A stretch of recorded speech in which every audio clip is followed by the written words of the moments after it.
Bonjour, soyez les bienvenus, c'est l'instant RR, comme les régions que nous allons traverser ensemble ce matin pour parler de sujets qui vous concernent et des tendances qui se dessinent ici et là.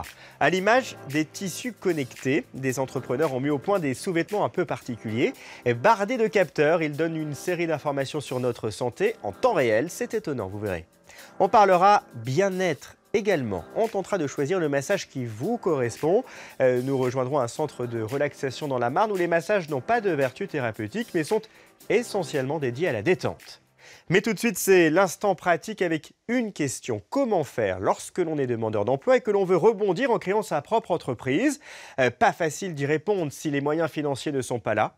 Les banques sont souvent frileuses et refusent d'accompagner les demandeurs. Eh bien, sachez que des organismes existent pour aider les porteurs de projets. L'ADI, par exemple, délivre des microcrédits solidaires, un pied à l'étrier pour commencer une nouvelle vie. Notre équipe de Montpellier a recueilli plusieurs témoignages. À 23 ans, Georgie Cotief est à la tête d'une boutique de maintenance informatique. Réparation d'ordinateurs, récupération des données, diagnostic. Pour être compétitif sur le marché, il a une devise. Qualité, rapidité. Il n'y a pas beaucoup de boutiques qui réparent sur 24 heures. En 24 heures? À 24 heures, vous avez votre ordinateur déjà prêt. Tout le matériel, ça marche très bien. Car le marché est porteur. À l'heure de l'obsolescence programmée, de plus en plus de gens choisissent de réparer leur appareil électronique en panne plutôt que d'en racheter un neuf. D'accord. Et au niveau des données on va sauvegarder tout. Pour créer son activité, il a eu recours au microcrédit professionnel, un prêt solidaire de 12 000 € qui lui a permis d'accéder à son rêve. Il y a 2 ans, aucune banque n'avait accepté de financer son projet. Alors il a frappé à la porte de cette association pionnière dans le microcrédit. Ils nous sollicitent pour un financement, donc c'est pour l'aider à démarrer son activité. Autour de la table, des bénévoles, essentiellement des chefs d'entreprise. Ils examinent 1 millier de projets chaque année. Un tiers des dossiers est accepté. On est tous d'accord, je pense. Donc en tout cas, moi, c'est un avis favorable aussi. Oui, donc on donne un accord. On va regarder vraiment si l'entreprise que la personne souhaite créer est viable ou non. Voilà, ça et vraiment les compétences, les qualifications de la personne, l'expérience de la personne. On est le dernier recours presque. Donc c'est souvent des personnes qui sont en recherche d'emploi, donc qui n'ont pas accès au crédit directement. Et on est là pour lui trouver une solution pour mener à bien son projet. Il l'a mûri, on est là, on va répondre. Et il va enfin créer son emploi. L'ADI emprunte aux banques et prête ensuite aux futurs entrepreneurs. Mais il arrive quelquefois que le microcrédit ne suffise pas à pérenniser une entreprise. Après une année d'activité, la jeune esthéticienne s'apprête à mettre la clé sous la porte. Oui, il y a une petite mezzanine qui me sert de couchage. Pour s'en sortir financièrement, Cathy a pourtant tout essayé, y compris loger sur son lieu de travail. Mais ça n'a pas suffi. C'est vraiment difficile de se faire connaître, de creuser son petit trou parmi toutes les esthéticiennes qu'il y a. Et, il y a beaucoup de concurrence, donc... Vous y avez cru en ce projet? Oui. J'ai mis vraiment beaucoup d'espoir et j'espérais avoir un gros flux de clients dès le début. Mais cet échec ne la décourage pas. Elle retentera l'aventure dans quelques années. Georgie, lui, est en plein développement. Il projette déjà d'ouvrir un 2e magasin de matériel informatique. Près de 70% des entreprises créées grâce au microcrédit sont encore en activité 2 années plus tard. Et si vous souhaitez approfondir la question, adi.org regorge d'informations pratiques. Quand les tissus en disent long sur nous, grâce à des capteurs disséminés sur des vêtements, il est possible de connaître notre rythme cardiaque ou encore notre indice de bien-être. Les données récoltées sont directement transmises à notre smartphone, des chiffres qui peuvent aider les sportifs à améliorer leur performance par exemple. Et c'est un marché porteur car près de 55% des Français indiquent faire du sport régulièrement. Alors comment ça marche? Direction le Nord. Nous voici dans les locaux d'une start-up lilloise, eWear Solutions. Donc on clipse le module pour qu'il rentre en fonctionnalité. Elle développe un sous-vêtement connecté à destination du grand public. Un vêtement qui permet de mesurer votre degré de bien-être. Ce qu'on fait, c'est qu'on récupère les signaux électriques qui sont émis par le cœur, de la même manière que c'est fait dans les blocs opératoires par exemple. À un détail près, les électrodes classiques sont ici remplacées par ce dispositif directement intégré au sein même du tissu. En fait, c'est un fil entouré, enrobé d'argent, de manière à avoir un pouvoir de conduction qu'on n'a pas ailleurs sur le vêtement. On peut capter pas mal de données physiologiques. Là, en l'occurrence, nous, dans un premier temps, on se concentre sur les données cardiaques, okay, mais il y a d'autres informations, comme le rythme respiratoire. Par impédancemétrie, on pourrait avoir la mesure du taux de masse graisseuse, masse osseuse, masse hydrique, vous voyez. Pas mal de choses comme ça qu'on peut capter avec des capteurs faits ainsi, mais disposés à différents endroits du corps. Un outil si puissant que le vêtement connecté développé par Loïc et son équipe intéresse les professionnels de santé. Ce jour-là, une réunion est justement organisée pour réfléchir à une version professionnelle du produit et un usage plus médical. Dans les maisons de retraite par exemple, afin de surveiller l'activité des résidents. Type les vôtres, type EHPAD. L'idée étant de les accompagner dans le bien vieillir. Donc c'est vraiment notre leitmotiv. Le fait d'avoir une collecte de données presque en continu, ça nous permet ensuite de pouvoir comprendre les choses, de pouvoir se dire, ben voilà, si la personne elle n'a pas dormi, ben, c'est peut-être aussi par rapport à ça, donc on peut régler le problème, régler la cause. Mais quand on parle de médecine connectée, certains usages peuvent parfois aller beaucoup plus loin. Maxence habite la région lilloise. Même s'il vit à peu près normalement, il souffre d'une anomalie cardiaque depuis la naissance. Résultat, à tout moment, le jeune homme peut être victime d'une syncope. Dernièrement, c'était dans mon lit, je regardais la télé, ça peut m'arriver quand je suis debout, quand je suis dans n'importe quelle situation, même celle où je suis complètement serein à regarder la télé. Alors, depuis quelques mois, l'activité de son cœur est suivie en permanence grâce à son smartphone. Il est connecté sans fil à un implant. Moi, je gère rien tant qu'il ne se passe rien, ou même s'il se passerait quelque chose que je ne ressens pas, automatiquement l'implant il envoie les informations au téléphone et directement à l'hôpital. Mais si moi, dans n'importe quelle circonstance, j'ai un souci, j'appuie sur le gros bouton qui est écrit « Enregistrer les symptômes » et ça va directement être envoyé à l'hôpital. Et l'implant, le voici. Un minuscule capteur caché derrière la peau, sur son torse. Nous sommes dans le cabinet du docteur Marquier à l'Institut Cœur-Poumon de Lille.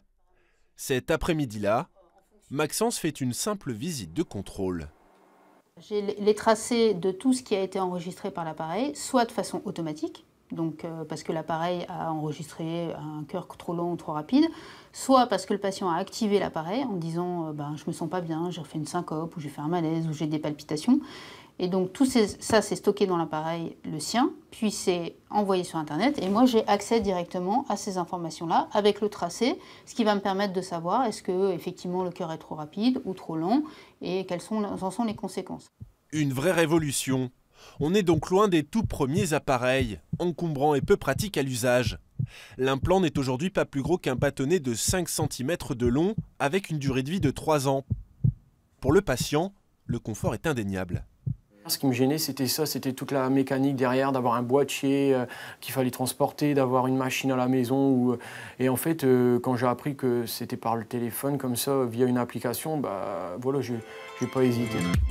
Cet implant dernière génération est testé sur une quinzaine de patients du CHRU de Lille et pourrait bientôt devenir la norme. Mais il subsiste aussi une part d'ombre, car toutes les données recueillies, que ce soit avec un implant, une montre ou un vêtement, peuvent aussi tomber entre les mains de personnes mal intentionnées. Connecté veut dire accessible et donc visible. Des données sensibles sur notre santé qui valent de l'or dans le marché très convoité de la médecine connectée. Oui, et plus largement, le marché des objets connectés est en pleine croissance. Actuellement, il y a plus d'objets connectés dans le monde que d'humains, 8,4 milliards contre 7,5 milliards. Alors on ne le compte pas en milliards ni en millions, mais en milliers. Chaque année en France, ce sont près de 1770 personnes qui donnent un organe après leur mort. Pour encourager ces dons, des copines ont créé un groupe baptisé les Poulettes. Laetitia, la présidente de l'association, est elle-même greffée du cœur et des poumons. Consciente d'avoir reçu beaucoup, elle a décidé avec ses amis de donner encore un peu plus en brisant ce tabou. L'instant Vivre Ensemble nous emmène en Moselle. 10 ans après sa double greffe cœur-poumon, elle avait 16 ans, Laetitia a écrit à la famille de son donneur. Chère famille, il m'aura fallu presque 10 ans pour me décider à vous écrire.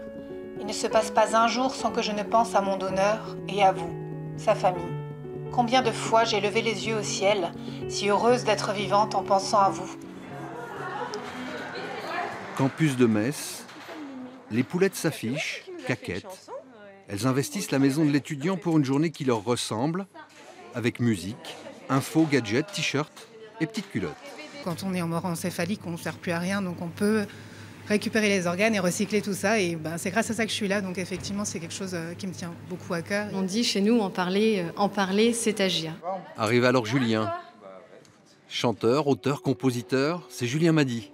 Il s'installe, s'accorde pour son succès. MC Mémé, qui cartonne sur YouTube. Un missile a détourné, t'inquiète, Mémé va gérer. À moi, c'est Mémé, tes mains en l'air. Et Mémé, sa vraie grand-mère, la star du clip, elle est là, heureuse dans le public.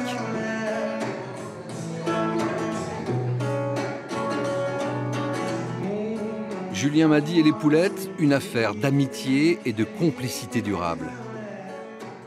En fait, Laetitia m'avait envoyé un message si on voulait peut-être écrire une chanson sur le thème du don d'organes. Puis moi, j'ai toujours bien aimé un peu les challenges, alors je me suis dit, tiens, c'est un thème qui n'est pas habituel, pourquoi pas. Et puis en fait, on a enregistré la chanson, nous ont payé le studio, on est allé le faire. Ri, ouais. T'es prêt à continuer longtemps? À faire quoi? Avec les poulettes. Ah bah ouais, c'est clair, hein, jusqu'à ce que je donne mes organes. C'est un peu glauque ça, non? Hein? Le cœur de monsieur est avancé. C'est ça aussi les poulettes. Une expo pour jouer avec les images et les slogans, mais aussi pour poser le débat en profondeur, avec des documentaires, des témoignages. Quelque chose qu'il ne supportait pas, il n'aimait pas ça. Donc il m'a donné sa chemise et puis lui il avait froid, ça ne le gênait pas. Si on a fait ce don d'organes, c'est pour sa volonté, quoi. Guy a reçu le rein de sa femme. Yvon, en bleu, a un nouveau cœur depuis 21 ans. Avec Laetitia, ils parlent ouvertement de leur greffe. Tous les trois ont d'ailleurs changé leur date d'anniversaire. La date qui compte maintenant, eh bien, c'est celle de l'opération.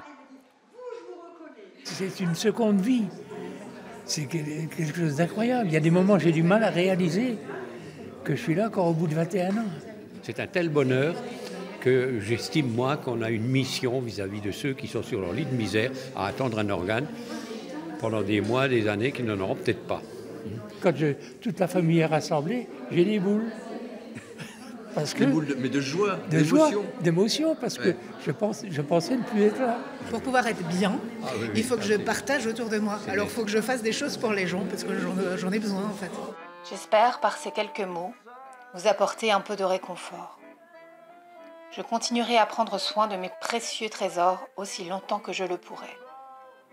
Merci de tout mon cœur, une dévouée receveuse. C'était fait pour qui savait y faire. Alors la fête revient, si belle, si simple, comme la vie avec les poulettes. Ou bien recevoir, c'est donner. Donner. Et plus encore.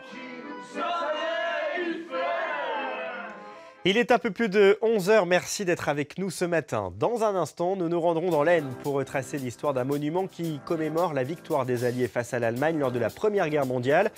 Une œuvre qui a dans le cœur des habitants une place particulière. Elle l'est également. Notre instant portrait sera consacré à un professeur pas comme les autres à Nantes. Ses méthodes d'enseignement résolument modernes sont plébiscitées par ses élèves. Marie-Hélène a d'ailleurs été sollicitée pour participer à un concours à Dubaï. Mais avant cela, détendons-nous, relaxons-nous et quoi de mieux qu'un bon massage pour lâcher prise? À Reims, un centre de relaxation propose toute une gamme de massages, non pas thérapeutiques, mais exclusivement dédiés à la détente. Et vous allez le voir, il y en a pour tous les goûts. C'est l'instant bien-être. Cyril propose dans son institut à Reims toute une série de massages non thérapeutiques pour aboutir à une parfaite relaxation corporelle. Bonjour. Bonjour Céline. Bonjour. Eh ben on va pouvoir y aller. C'est votre tour. Je vous en prie. C'est pas grave.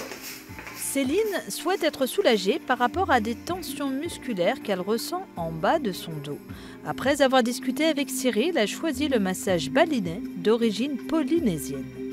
C'est un massage qui est assez décontractant, qui est un peu profond au niveau du travail et elle a besoin de libérer certaines zones du corps de façon à aller vers la détente. Donc c'est pour ça qu'on a choisi ensemble plutôt le côté balinais et puis comme elle ne connaissait pas, elle lui a apporté quelque chose un peu d'exotique. Céline me disait qu'elle avait un souci à ce niveau-là, donc plutôt la partie des reins, des deux côtés.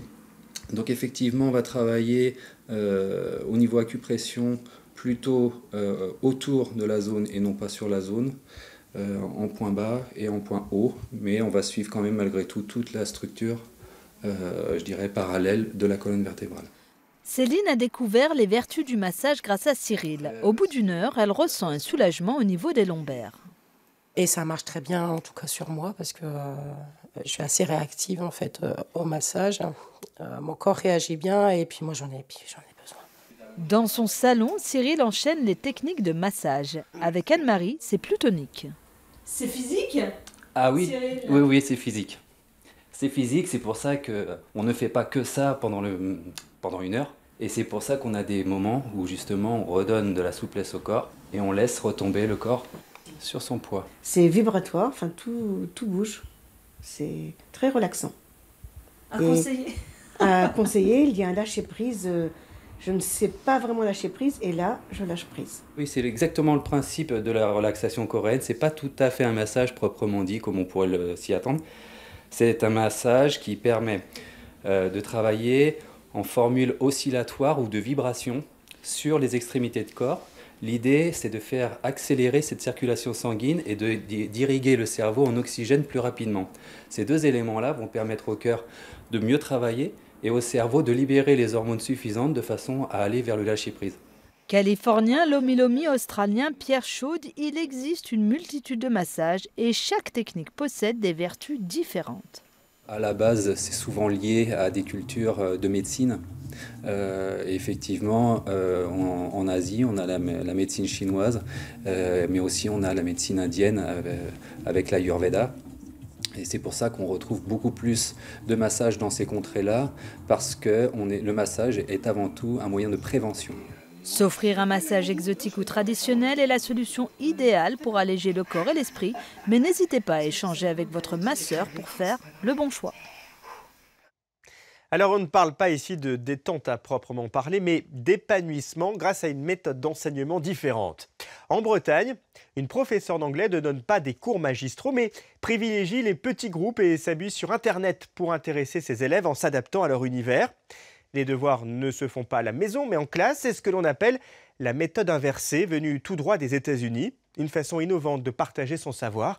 Marie-Hélène a d'ailleurs été sélectionnée pour participer à un grand concours qui récompense les professeurs les plus innovants. Une prof pas comme les autres, c'est un reportage de France 3 Nantes.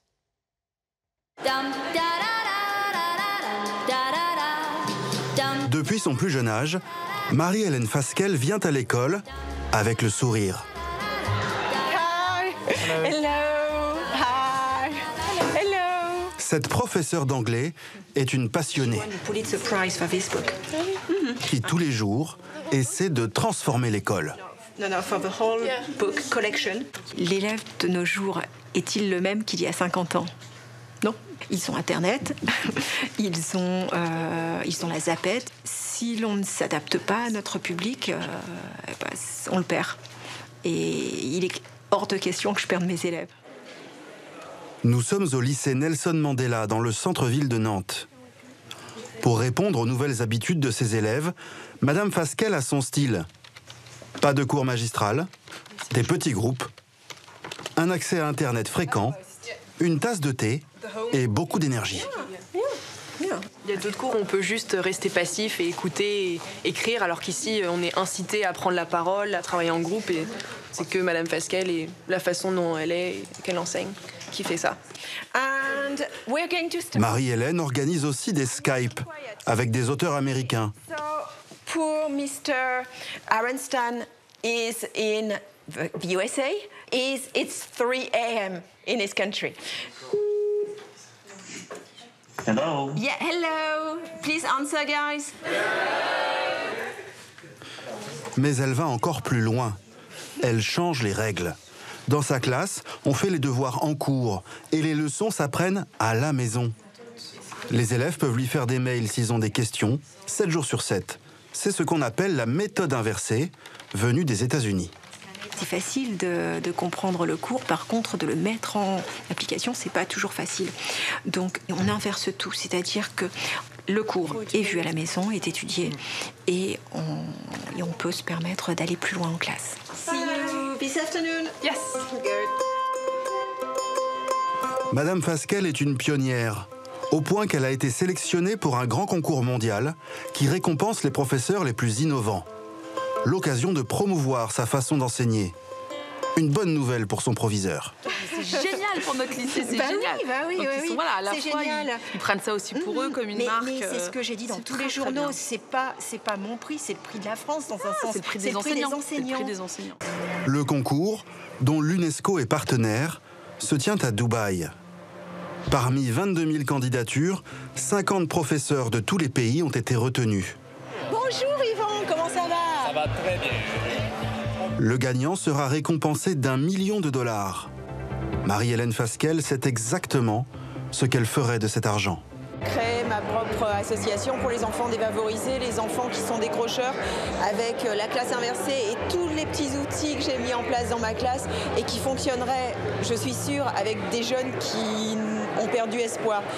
Pour Marie-Hélène, c'est un grand jour. Une nouvelle étape dans la poursuite de son rêve. Vous avez réalisé des choses extraordinaires dans des circonstances exceptionnelles. Devenir la meilleure prof du monde. Ce mercredi 18 avril est la journée internationale des monuments et des sites. L'occasion ce matin de nous rendre à Oulchy-le-Château, c'est dans l'Aisne, pour vous faire découvrir l'histoire d'un monument qui tient une place particulière dans la commune. Inaugurée en 1935, l'œuvre baptisée Les Fantômes commémore la seconde offensive de la Marne et la victoire des Alliés face à l'Allemagne lors de la Première Guerre mondiale. Elle a été façonnée par Paul Landowski et le message qu'a voulu adresser l'artiste est profondément humaniste. C'est l'instant découverte. Ils sont tels un trait d'union entre ciel et terre, mort et vivant, passé et présent. Les yeux clos, ils parlent à ceux qui les visitent. C'est à la fois la volonté des gens, parce qu'il y a une volonté quelque part. Les gens qui sont battus, il fallait qu'ils soient volontaires. Hein. Et puis ils sont là, ils sont toujours là, ils nous font signe. Donc c'est quand même... Je suis vraiment ému. Hein, Les fantômes entre gloire et tristesse. De la butte Chalmont, ils dominent ces jolis paysages. Le visage juvénile de la recrue côtoie les traits mûrs du sapeur. Au total, 8 personnages. Le mitrailleur là, l'aviateur derrière. Le grenadier à droite. Oui. Le fantassin. Le colonial à gauche en haut. Ah oui, c'est ça. Après, le martyr, on dit, nous...